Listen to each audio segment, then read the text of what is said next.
아버지, 30억이 전부 날아가 버렸어요. 사업이 망했다며 무릎 꿇고 오열하던 아들의 눈물. 하지만 그건 전 재산을 가로채기 위한 완벽한 연기였습니다. 아들이 파산 선고를 하던 그 시각 빼돌려진 47억은 이미 해외 계좌로 은밀히 흐르고 있었지요. 평생 일군 공장을 팔아 마련한 노후 자금을 아들에게 믿고 맡겼던 칠순의 아버지.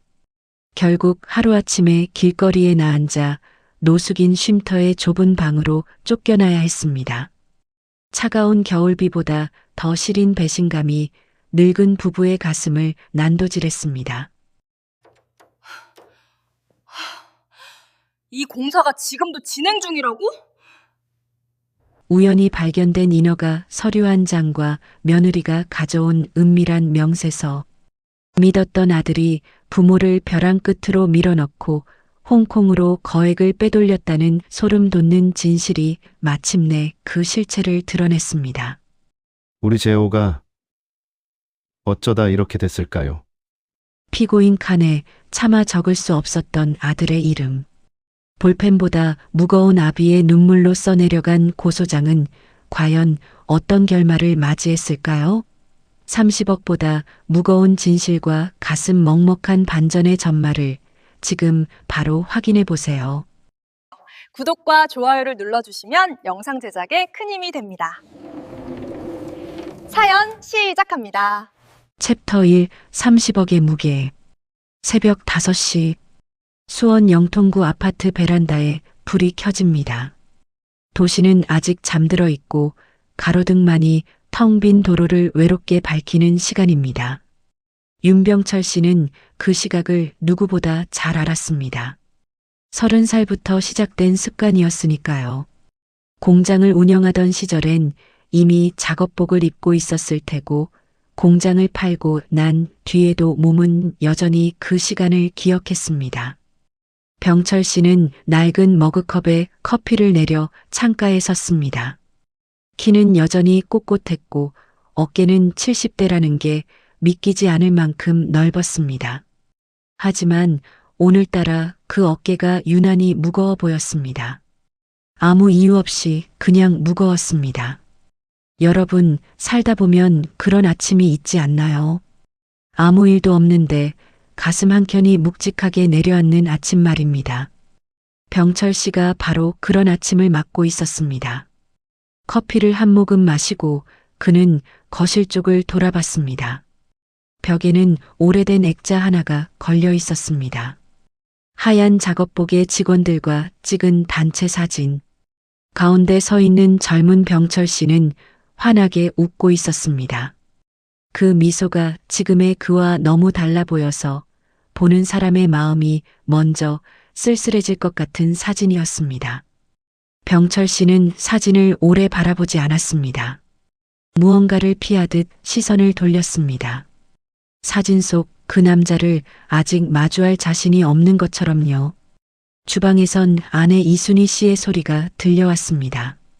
된장찌개 끓이는 소리와 냉장고 문 닫히는 소리, 식탁에 놓이는 수저 소리. 30년째 변함없는 아침의 풍경입니다. 두 사람은 마주 앉았습니다. 말이 없었으나 어색하지 않았습니다. 긴 세월을 함께 산 부부란 그런 것이지요. 침묵조차 따뜻할 수 있다는 것을 그 나이가 되어서야 비로소 알게 되는 것입니다. 식사를 마친 병철 씨가 컵을 내려놓을 때였습니다. 식탁 위 휴대폰 화면이 밝아지며 알림음이 울렸습니다. 발신인은 아들 재호였습니다. 병철 씨는 안경을 고쳐 쓰고 화면을 들여다봤습니다. 메시지는 단 2줄이었습니다. 아버지, 이번 프로젝트가 마지막 단계예요. 서류 한 가지만 더 부탁드릴게요. 이번만 믿어주세요. 병철 씨는 화면을 한참 응시했습니다. 미동 없는 얼굴로 그 2줄을 읽고 또 읽었습니다. 순희 씨가 그릇을 치우다 슬쩍 남편을 바라봤습니다. 재혼이야? 병철 씨가 짧게 답했습니다. 응. 더 이상의 대화는 없었습니다. 휴대폰을 뒤집어 놓고 병철 씨는 다시 베란다로 나갔습니다. 커피는 이미 식어 있었습니다. 그는 식은 커피를 그냥 마셨습니다. 창밖에 서서히 여명이 번져오고 있었습니다. 도시가 깨어나고 있었습니다. 그 빛이 병철 씨의 얼굴 위로 천천히 떨어졌습니다. 환한 빛이었는데 이상하게도 그의 얼굴은 더 어두워 보였습니다. 잠시 후 카메라는 병철 씨의 시선을 따라갑니다. 그가 바라보는 곳은 베란다 구석의 철제 선반 아래였습니다. 그 안에 묵직한 금고가 자리하고 있었습니다. 다이얼이 새 것처럼 반짝였습니다. 마지막으로 열린 게 언제인지 모를 만큼 금고는 조용히 그 자리를 지켰습니다. 병철 씨는 금고를 외면하듯 시선을 하늘로 올렸습니다. 그런데 여러분, 여기서 이상한 점이 하나 있습니다.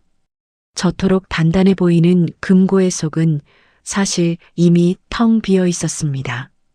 병철 씨는 알고 있었습니다. 처음부터요. 그리고 순희 씨도 알고 있었습니다. 두 사람은 서로 알고 있다는 걸 알면서도 아직 입 밖으로 꺼내지 않았습니다. 왜일까요? 무엇이 두 사람의 입을 막고 있는 걸까요? 이 이야기는 이제 막 시작되었습니다. 챕터 2 아버지의 도장. 3년 전 가을이었습니다. 강남 테헤란로의 한 빌딩, 재호 씨의 법인 사무실. 병철 씨는 아들이 운전하는 SUV에서 내리며 거대한 빌딩 앞에 처음 섰습니다. 평생 공장을 일궈온 장인이었지만 세련된 건물 숲 사이에서 그는 아들 손에 이끌려온 노인이 되어 있었습니다. 엘리베이터가 열리자 펼쳐진 통유리 사무실과 일제히 고개를 숙이는 직원들. 재호 씨가 낮은 목소리로 말했습니다. 아버지, 여기가 제 회사예요. 그 짧은 한마디에 담긴 자부심에 병철 씨는 가슴이 뜨거워졌습니다. 내가 밤낮 없이 키운 자식이 이런 세상의 중심에 서 있구나. 회의실 문이 열리자 테이블 위에 두툼한 서류 뭉치가 놓여 있었습니다. 형광등 아래 인장이 가득한 계약서들이 펼쳐졌습니다. 인천 물류단지 개발사업, 예상 수익 12%, 3년 뒤 원금 반환 보장. 재호 씨의 설명은 유창했습니다. 병철 씨는 서류를 폈으나 정작 글자가 뇌까지 도달하지는 않았습니다. 이미 아들이 하는 일이라는 확신이 그의 판단을 닫아버렸기 때문입니다. 여러분, 인생에서 가장 위험한 함정이 무엇인지 아십니까? 사랑하는 이에 대한 의심 없는 신뢰입니다. 병철 씨는 서류 마지막 장에 사인을 남겼습니다. 네가 하는 거잖아. 그때 조용히 앉아있던 순희 씨가 아주 조심스럽게 한 가지를 물었습니다. 날선 시선도 의심 섞인 어조도 아니었습니다. 그저 걱정스러운 어미의 마음이었습니다. 재호야, 이거 정말 원금 보장은 되는 거니? 재호 씨는 찰나의 순간 어머니를 응시하더니 이내 부드러운 미소를 지었습니다. 아버지를 닮은 선한 눈매로 그가 답했습니다. 어머니, 저 믿으세요. 제가 지금까지 아버지 실망시킨 적 있었나요? 그 대답이 끝나자마자 병철 씨가 맞장구를 쳤습니다. 야, 재호 믿어야지 누굴 믿어. 순희 씨는 더 묻지 않았습니다. 그냥 웃었습니다. 하지만 그 웃음 뒤엔 무언가가 있었습니다. 마음에 걸리는 것을 억지로 짓누를 때 짓는 그런 웃음이었습니다. 회의가 끝나고 나오는 길, 아들이 잠시 자리를 비운 사이 순희 씨는 테이블 위에 남겨진 사본 한 부를 핸드백 속에 감췄습니다. 왜 그런 행동을 했는지 스스로도 알 수 없었습니다. 그저 50평생을 견뎌온 여인의 본능이 이 종이 뭉치가 언젠가 비수가 될지 모른다고 경고했을 뿐입니다. 그날 밤 순희 씨는 남편이 잠든 뒤 서랍 깊숙이 그 서류를 밀어 넣었습니다. 비닐에 넣어 손수건으로 꽁꽁 감싸면서요. 마치 훗날의 폭풍우를 대비하는 유일한 뗏목처럼 말입니다. 하지만 순희 씨는 보지 못했습니다. 재호 씨가 화장실에서 돌아오기 직전 회의실로 다시 들어가 서류 더미에서 종이 한 장을 몰래 빼내 안주머니에 쑤셔 넣는 그 장면을요. 아무도 보지 못했지만 오직 공기만이 지켜본 그 찰나의 배신. 그 종이에 어떤 치명적인 내용이 있었는지에 대한 답은 아직 오지 않았습니다. 다만 한 가지 확실한 것은 병철 씨의 도장이 찍힌 순간 운명의 시계가 파멸을 향해 움직이기 시작했다는 사실입니다. 챕터 3 사업 실패라는 통보. 어떤 전화는 벨이 울리기도 전에 예감으로 다가옵니다. 화면에 이름이 뜨는 찰나 심장은 이미 불행을 직감합니다. 아, 결코 좋은 소식이 아니구나. 병철 씨가 바로 그랬습니다. 오후 2시 거실 소파에서 뉴스를 보던 중 휴대폰이 요란하게 떨렸습니다. 아들 재호였습니다. 병철 씨는 리모컨을 내려놓고 수화기를 귀에 댔습니다. 아버지, 목소리의 온도가 달랐습니다. 재호의 음성은 늘 낮고 단단했습니다.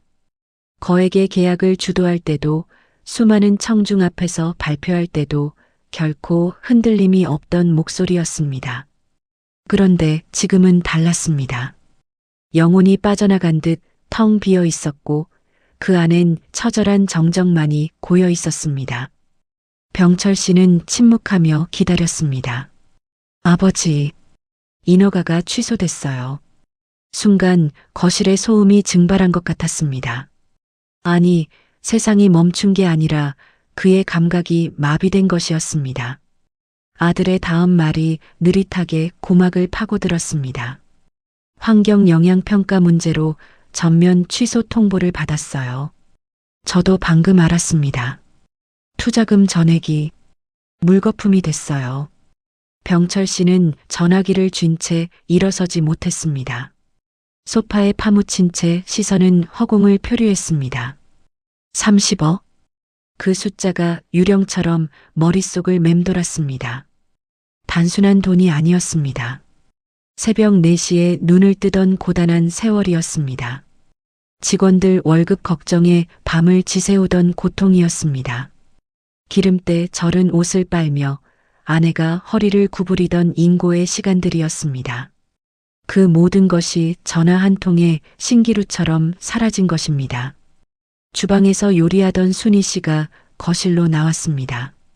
남편의 낯빛을 보자마자 국자를 내려놓았습니다. 병철 씨, 무슨 일이에요?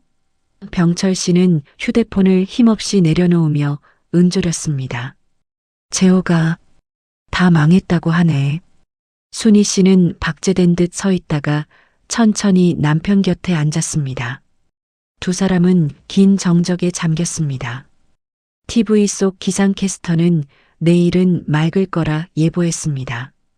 여러분, 세상이 아무리 맑아도 내면이 폭풍을 하면 그 화창함이 되레 잔인하게 느껴지는 날이 있습니다. 병철 씨 부부의 오후가 딱 그랬습니다. 이튿날 오전 11시 초인종이 울렸습니다.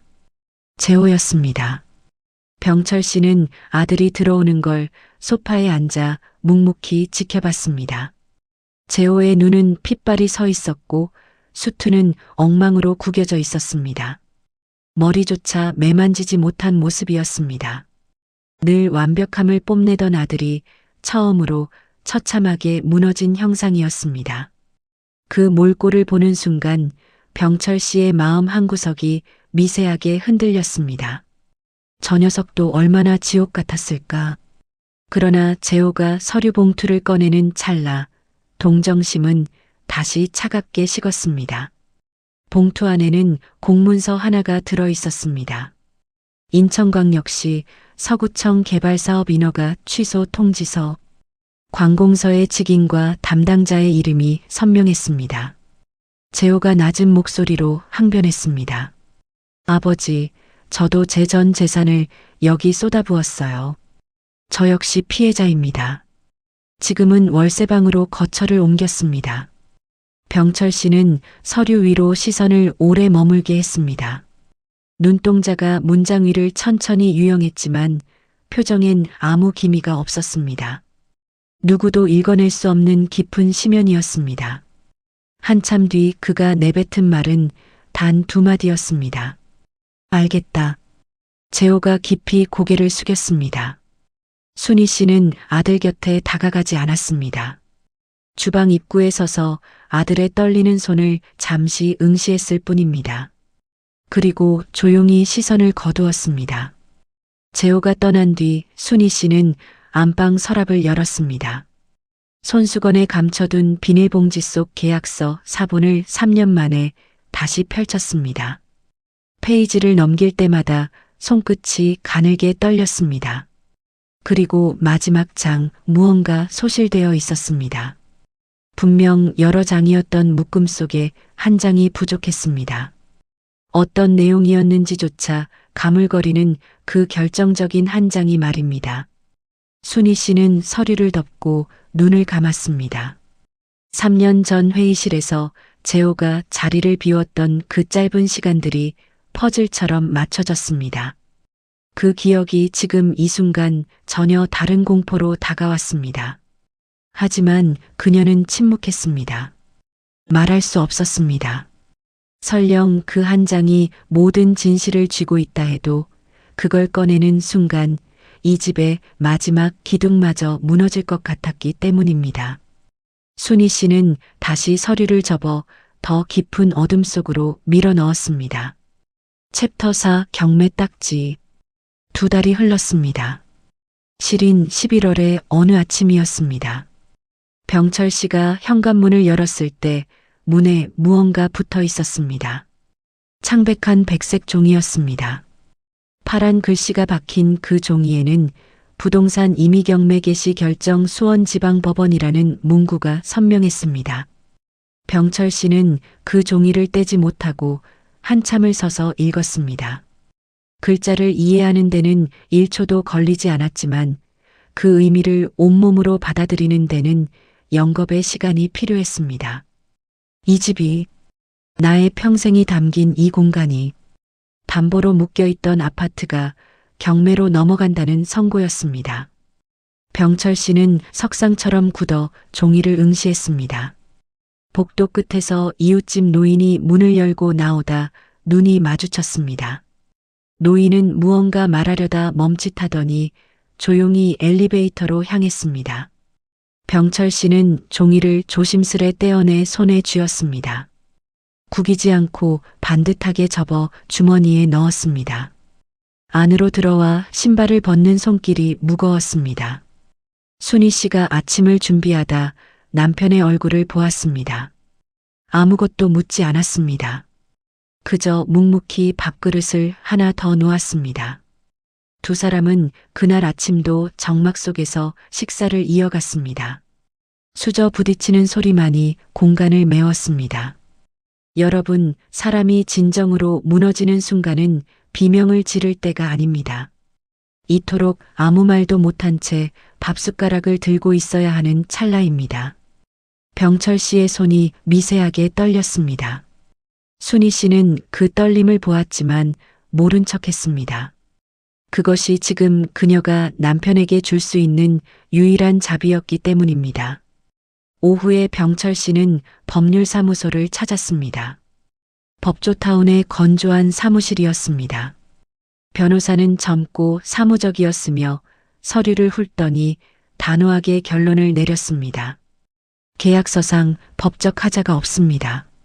투자 손실 발생 시 원금 보장 의무가 없다는 조항이 명시되어 있군요. 병철 씨가 억눌린 목소리로 물었습니다. 그런 독소 조항이 대체 어디 있단 말이오? 변호사가 서류 뒷장을 펼쳐 한 지점을 지목했습니다. 8페이지 제14조 3항입니다. 병철 씨는 그 구절을 뚫어지게 보았습니다. 빽빽한 글자들 틈에 원금 손실 가능성 동의 및 확인이라는 문구가 박혀 있었습니다. 그 아래엔 병철 씨의 인감이 선명하게 찍혀 있었습니다. 틀림없는 자신의 도장이었습니다. 그는 사무실을 나와 주차장에 멍하니 섰습니다. 재호에게 전화를 걸었지만 받지 않았습니다. 수차례의 시도에도 돌아오는 건 공허한 기계음뿐이었습니다. 메시지를 남겨도 답은 없었습니다. 병철 씨는 휴대폰을 넣고 차에 오르는 대신 주차장 기둥에 등을 기댔습니다. 11월의 칼바람이 옷깃을 파고들었습니다. 1시간쯤 지났을까요? 재호에게서 연락이 왔습니다. 음성은 낮았으나 지독한 피로가 묻어 있었습니다. 아버지, 저 지금 죽을 것 같아요. 다은이도 떠나려 하고 전 정말 가진 게 없어요. 죄송합니다. 병철 씨는 대꾸 없이 전화를 끊었습니다. 그리고 차에 올라탔으나 시동은 걸지 않았습니다. 운전대를 두 손으로 꽉 쥔 채 정면을 응시했습니다. 유리 너머 불빛이 일렁였습니다. 아니, 흔들린 건 빛이 아니라 그의 눈동자였습니다. 70평생 직원들 앞에서도 모진 세무조사 앞에서도 눈물 한 방울 보이지 않던 거목이었습니다. 그런데 지금 고립된 차 안에서 그는 생애 처음으로 무너졌습니다. 곡소리도 없이 눈물이 쏟아졌습니다. 그날 귀가한 남편의 붉은 눈을 순희 씨는 보았습니다. 하지만 묻지 않았습니다. 대신 안방으로 가 서랍 속 계약서를 다시 꺼냈습니다. 8페이지 제14조 사망. 원금 손실 동의서. 3년 전 재호가 은밀히 가로챘던 그 한 장의 종이가 지금 2페이지의 비극과 맞닿아 있었습니다. 순희 씨는 눈을 감았습니다. 그리고 아주 오랫동안 뜨지 못했습니다. 다음에 닥쳐올 파국이 이미 망막에 선명하게 맺혀 있었기 때문입니다. 챕터 5 쉼터 302호. 정들었던 집을 떠나는 날은 여느 이삿날과는 결코 같지 않습니다. 이사가 설렘을 안고 새 터전으로 향하는 여정이라면 명도 집행일은 오갈 데 없이 그저 쫓겨나야만 하는 날이기 때문입니다. 갈 곳이 정해져 있지 않은 막막한 날이지요. 12월 첫째 주 화요일 오전 9시 영통구 아파트 현관 앞에 법원 집행관들이 섰습니다. 병철 씨는 그들이 들이닥치기 전 이미 현관 앞에 단출한 캐리어 2개를 내놓고 있었습니다. 30년 세월의 편린을 그 좁은 가방에 다 담아낼 수는 없었지요. 함께 웃던 직원들과의 단체 사진도, 거실 한켠의 낡은 도자기 화분도, 순희 씨가 애지중지하던 작은 목각 인형도 그 자리에 남겨졌습니다. 순희 씨는 인형을 만지작거리다 결국 다시 내려놓았습니다. 지금 두 사람에게 필요한 건 추억의 짐이 아니라 오직 두 발로 이 절망을 걸어나갈 마지막 힘이었으니까요. 엘리베이터가 내려가는 동안 두 사람 사이엔 지독한 정적만이 흘렀습니다. 로비에서 마주친 경비원의 외면조차 병철 씨는 묵묵히 받아냈습니다. 현관을 나서는 순간 시린 12월의 칼바람이 정면으로 불어왔지만 그는 허리를 꼿꼿이 폈습니다. 어깨를 당당히 편 채 무너지는 통증은 내면으로만 삼키며 걸음을 똑바로 내디뎠습니다. 여러분, 사람이 가장 존엄해 보이는 순간이 언제인지 아십니까? 모든 것을 잃었을 때조차 당당히 허리를 펴고 걷는 바로 그 찰나입니다. 병철 씨의 그 뒷모습은 눈부시게 쓸쓸했습니다. 수원 팔달구 화서동의 노숙인 지원센터 따뜻한 봄. 입구의 화분이 겨울에도 생기를 잃지 않은 것을 보며 병철 씨는 잠시 멈춰 섰습니다. 누군가의 지극한 정성이 깃들어 있다는 뜻이었지요. 안으로 들어서자 접수창구에 사회복지사 서연 씨가 그들을 맞았습니다. 그녀는 병철 씨의 이름을 듣는 순간 펜을 쥔 손을 아주 짧게 멈추었습니다. 병철 씨는 눈치채지 못했지만 그것은 찰나의 경련 같은 멈춤이었습니다. 입소 서류에 빈칸을 채우며 병철 씨는 자신의 비참한 현실을 타인 앞에 낱낱이 고백해야 했습니다. 재산 없음, 수익 없음, 그 칸들을 채워나가는 동안 병철 씨의 턱 근육은 파르르 떨렸습니다. 순희 씨는 눈물을 참으려 눈을 크게 뜬 채 허공을 응시했습니다. 입소 절차가 끝나고 안내받은 302호실은 작지만 깔끔했습니다. 서연 씨가 문을 닫고 나가자 방 안엔 오직 두 사람만 남았습니다. 병철 씨는 천장을 바라보며 나직이 미안하다 말했습니다. 순희 씨는 그저 그의 마른 손을 꽉 잡았습니다. 됐어요. 그 짧은 위로가 방 안에 오래도록 머물렀습니다. 그날 밤 서연 씨는 퇴근도 잊은 채 낡은 사진 한 장을 꺼냈습니다. 2003년 자신의 외할아버지를 기적처럼 살려냈던 이가 바로 302호의 저 노인이었습니다. 서연 씨는 떨리는 손으로 국토부 인허가 시스템을 열었습니다. 손가락이 엔터키 위에서 멈췄다가 이내 진실을 향해 움직였습니다. 챕터 6 인허가는 살아있었다. 조회 결과가 나오는 데는 3초도 걸리지 않았습니다. 서연 씨는 눈을 의심하며 화면을 거듭 확인했습니다. 인천 물류단지 개발 사업은 정상 유지 상태였고 착공 또한 순조롭게 진행 중이었습니다. 취소됐다던 아들의 말은 새빨간 거짓이었습니다.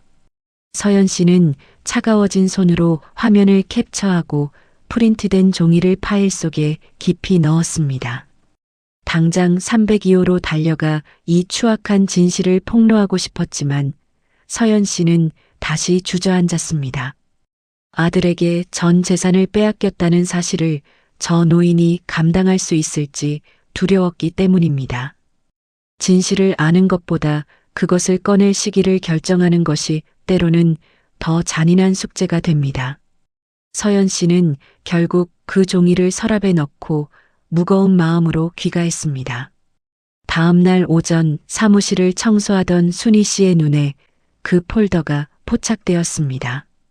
순희 씨는 떨리는 손으로 인허가 조회 화면을 훑었습니다. 아직도 공사가 진행 중인가요? 그녀의 목소리는 지독하리만큼 담담했습니다. 그 무서운 정적이 서연 씨의 가슴을 찔렀습니다. 순희 씨는 눈물조차 마른 눈으로 맑은 겨울 하늘을 오래도록 바라봤습니다. 알면 안 됐는데. 그 나직한 탄식이 허공에 흩어졌습니다. 그날 밤 302호의 불빛은 자정이 넘도록 꺼지지 않았습니다. 순희 씨는 잠든 남편 옆에서 이불을 뒤집어 쓰고 오열을 삼켰습니다.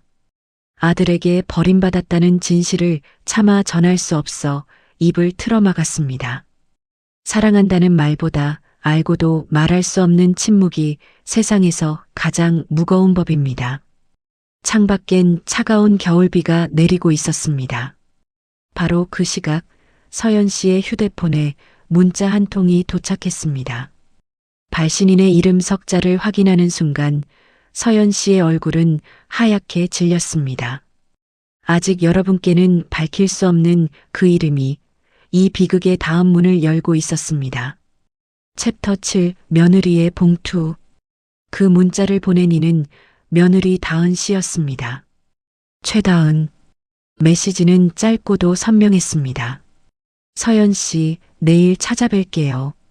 꼭 드릴 게 있어요. 서연 씨는 한참 동안 빛나는 화면을 응시했습니다.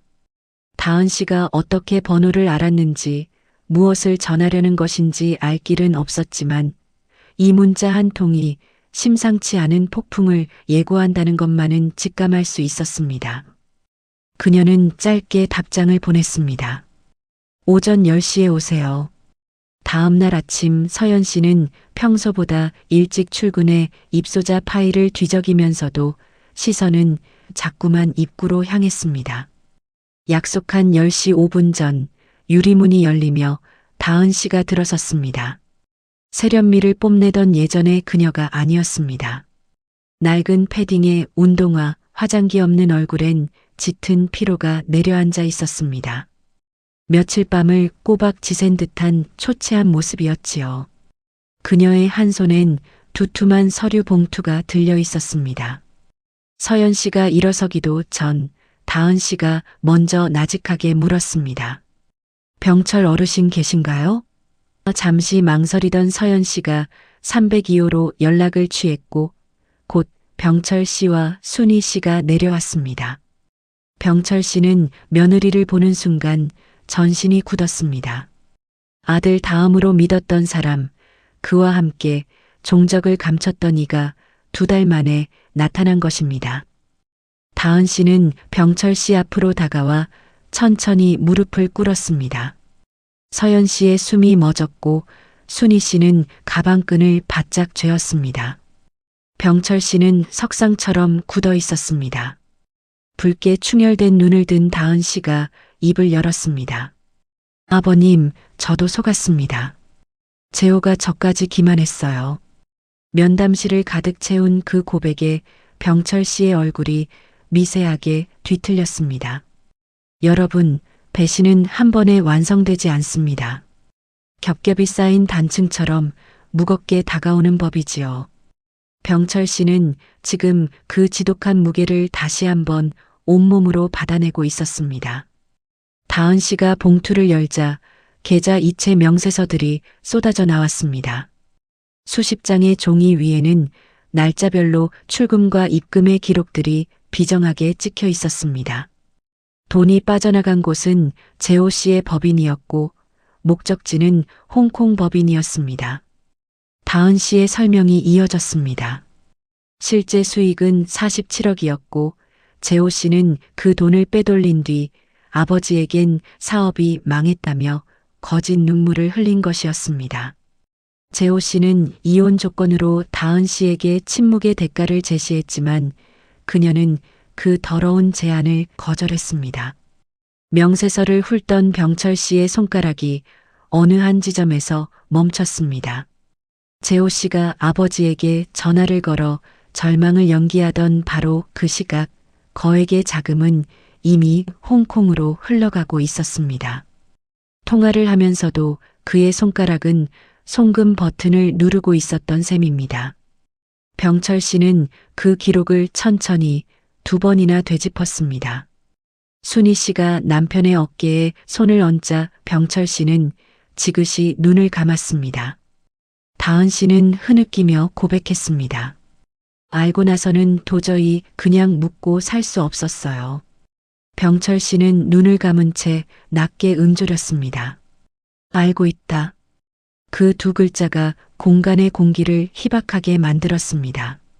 여러분, 활화산 같은 분노보다 더 무서운 것은 모든 진실을 삼킨 침묵입니다. 병철 씨는 지금 그 지독한 정막 속에 홀로 서 있었습니다. 그 고요함이 이 이야기에서 가장 거대한 함성이었습니다. 챕터 8 아버지의 고발장. 서연 씨는 곧장 법률구조공단에 도움을 청했습니다. 이튿날 오전 이정훈 변호사가 센터를 찾았습니다. 회의실 테이블에 둘러앉은 4사람의 공기는 무겁게 가라앉아 있었습니다. 이 변호사는 명세서를 면밀히 살핀 뒤 단호하게 결론을 내렸습니다. 명백한 사기 및 횡령입니다. 자금 추적도 가능해 승소 확률이 매우 높습니다. 그리고 그는 잠시 멈춰 덧붙였습니다. 다만 법적 처벌의 대상이 아드님이 됩니다.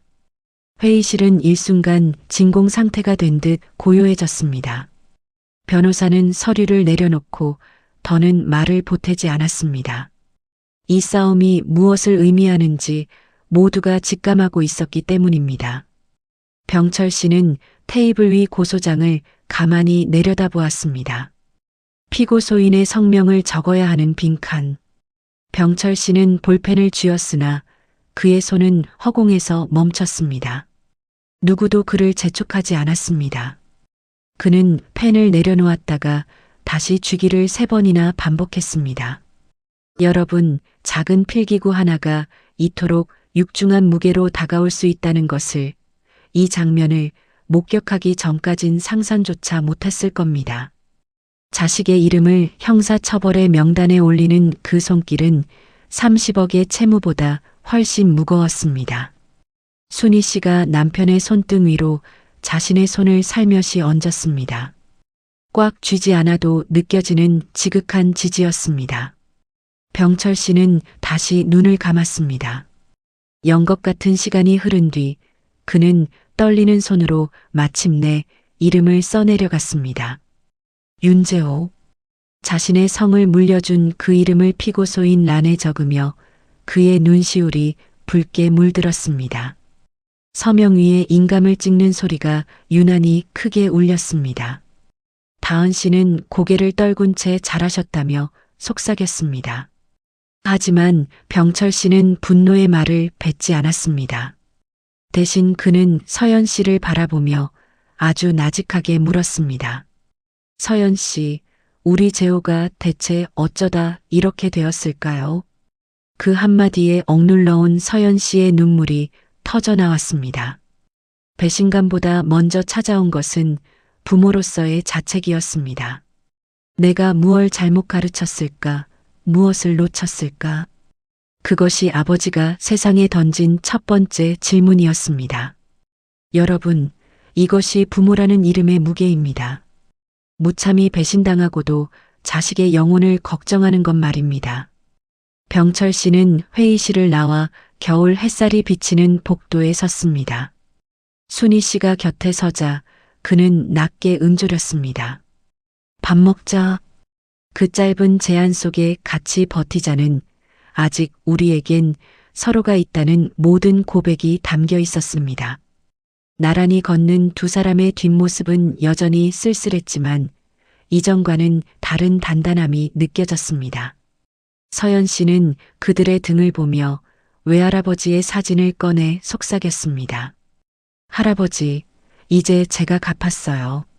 창밖의 햇살이 더욱 길게 늘어지며 이야기는 이제 따뜻한 결말을 향해 뚜벅뚜벅 걷고 있었습니다. 챕터 9 법정의 봄. 재판은 만물이 기지개를 켜는 이듬해 3월 겨울의 잔상이 걷히고 봄이 문을 두드리던 시기에 시작되었습니다. 수원지방법원 101호 법정의 아침. 병철 씨는 302호의 좁은 창틈으로 스며드는 시린 햇살을 맞으며 일찍이 몸을 일으켰습니다. 아내 순희 씨가 전날 밤 정성껏 다려놓은 빳빳한 셔츠를 입으며 그는 거울 속 자신을 가만히 응시했습니다. 하얗게 센 머리칼과 깊게 팬 주름 위로 지난 몇 달간 쉼터에서 버텨온 이의 단단한 안광이 서려 있었습니다. 흔들림 끝에 다시 뿌리를 내린 사람의 눈빛이었지요. 순희 씨가 30해 동안 그래왔듯 익숙한 손길로 넥타이를 매만져 주었습니다. 고마워. 잘 다녀와요. 짧은 대화 끝에 두 사람은 법원으로 향했습니다. 택시비 아껴보겠다고 나란히 앉아 버스 창가에 내리쬐는 봄볕을 받으며 가는 길, 그 발걸음은 처연하면서도 묵직했습니다. 여러분, 세상에서 가장 아득하고 무거운 길은 아마 자식을 고발한 부모가 걷는 법정 가는 길일 겁니다. 병철 씨는 그 형벌 같은 길을 한 걸음씩 묵묵히 내디뎠습니다. 법정의 공기는 차가웠고 문이 열리며 교도관들 사이로 재호가 모습을 드러냈습니다. 한때 테헤란로를 호령하던 당당함은 온데간데 없고 잿빛 수의를 입은 초라한 청년만이 서 있었습니다. 재호는 차마 고개를 들지 못한 채 깊이 고개를 숙였고 병철 씨는 그 모습을 응시하며 눈을 지그시 감았습니다. 3시간의 치열한 심리 동안 병철 씨는 무릎 위에 두 손을 정갈이 올린 채 미동도 하지 않았습니다. 순희 씨 역시 손수건을 꽉 쥔 채 허공을 응시하며 눈물을 말렸습니다. 여기서 울면 마지막 자존심마저 무너질 것 같았기 때문입니다. 선고는 정적을 깨는 오후 3시에 내려졌습니다. 피고인 윤재호를 징역 4년에 처한다. 재판장의 주문이 낭독되자 법정은 지독한 고요에 잠겼습니다. 병철 씨의 턱 근육이 가늘게 떨렸고 순희 씨는 손수건을 찢어질 듯 움켜쥐었습니다.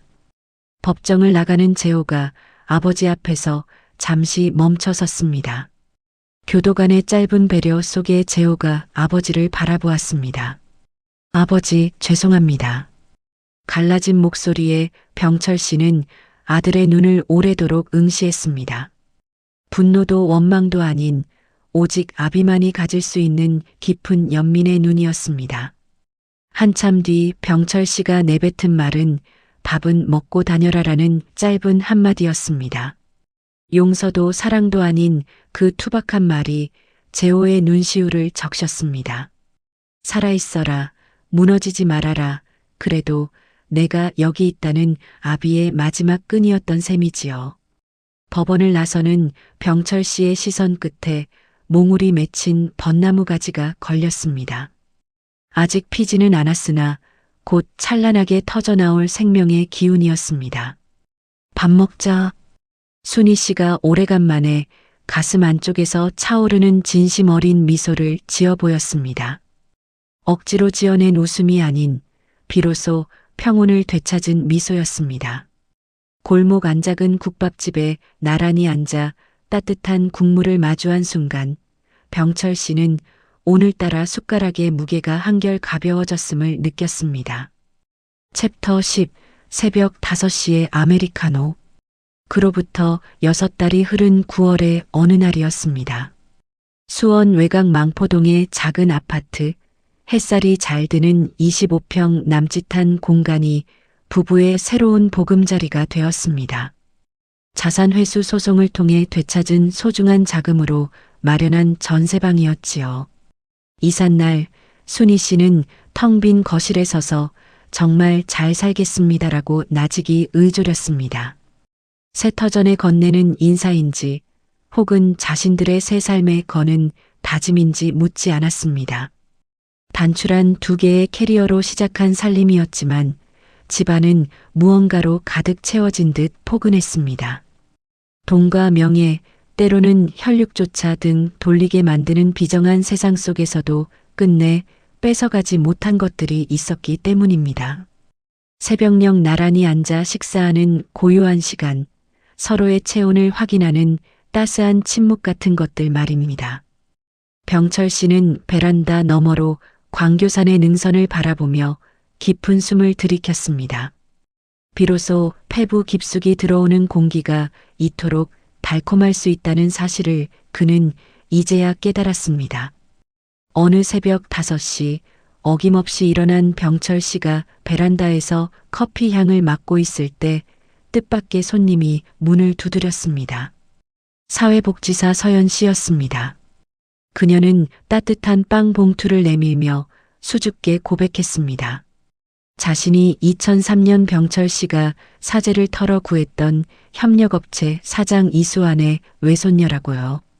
병철 씨는 이미 알고 있었다는 듯 허허로운 미소를 지어 보였습니다. 입소 서류 속 낯익은 이름을 보며 그녀의 진심이 스스로 걸어 나올 때까지 묵묵히 기다려 주었던 것입니다. 기다려보면 사람의 진심은 알게 되는 법이니까. 그 말에 서연 씨와 순희 씨의 눈시울이 붉게 물들었습니다. 거실 벽면엔 이제 세련되지는 않아도 4사람의 환한 웃음이 담긴 새로운 사진 한 장이 걸렸습니다. 병철 씨는 압니다. 평생 자신이 지키려 했던 것은 통장의 숫자가 아니라 사람을 향한 꺾이지 않는 믿음이었다는 것을요. 30억은 사라졌고 아들은 죗값을 치르고 있지만 병철 씨는 그 무엇보다 값진 영혼의 유산을 지켜냈습니다. 여러분, 진정한 부자는 잃지 않는 사람이 아니라 잃고 나서도 뚜벅뚜벅 걸어갈 수 있는 사람입니다. 해가 떠오르는 광교산 자락을 보며 병철 씨와 순희 씨는 오늘도 아무 말 없이 서로의 곁을 지킵니다. 그 지독한 평화면 충분했습니다. 사연을 끝까지 시청해 주셔서 감사합니다. 공감 사연을 댓글로 남겨주시면 함께 응원하겠습니다.